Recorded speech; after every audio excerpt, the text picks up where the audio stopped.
ഗാരേജിലേക്ക് seat വർക്കിന് വേണ്ടി മാത്രം വന്ന ഒരു വണ്ടിയാണ് കേട്ടോ ഈ ഒരു വണ്ടി എന്ന് പറയുന്നത്. അങ്ങനെ സീറ്റ് വർക്കും കാര്യങ്ങളെല്ലാം ഫുള്ളായിട്ട് തന്നെ കംപ്ലീറ്റ് ചെയ്തിട്ടുണ്ട്. താൻ ഫിനിഷിങ്ങിലാണ് ഇതിൻ്റെ സീറ്റ് വർക്കും കാര്യങ്ങളൊക്കെ കംപ്ലീറ്റ് ചെയ്തിരിക്കുന്നത്.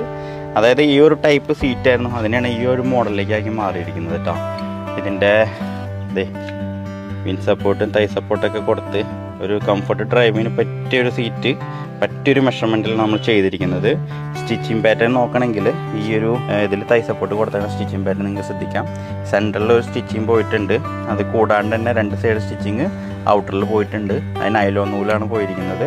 ഈ നൂലിൻ്റെ കളർ നമുക്ക് വേണമെങ്കിൽ ചേഞ്ച് ചെയ്തിട്ടും ചെയ്യാൻ സാധിക്കും കേട്ടോ. കസ്റ്റമർ സെയിം കളർ പറഞ്ഞ കാരണം ആ ഒരു മോഡലിൽ തന്നെയാണ് ഇത് ചെയ്തിരിക്കുന്നത്. ഗിയർ നോബും കാര്യങ്ങളൊക്കെ ഈ ഒരു ടൈപ്പിലും ചെയ്തിട്ടുണ്ട് കേട്ടോ. അപ്പോൾ അങ്ങനെ സെൻറ്ററിലേക്ക് പോകണമെങ്കിൽ സെൻറ്ററും ഈ ഒരു ടൈപ്പാക്കി മാറിയിട്ടുണ്ട്. മൊത്തത്തിൽ സ്റ്റിച്ചിങ് പാറ്റേണും എല്ലായിടത്തും ഇങ്ങനെ ട്രിപ്പിൾ സ്റ്റിച്ചിങ് പോകണം. സെൻറ്ററിൽ സ്റ്റിച്ചിങ്, അതേപോലെ തന്നെ ഔട്ടർ 2 സൈഡിലും ഒരു സ്റ്റിച്ചിങ് ആയിട്ടുള്ള രീതിയിലാണ്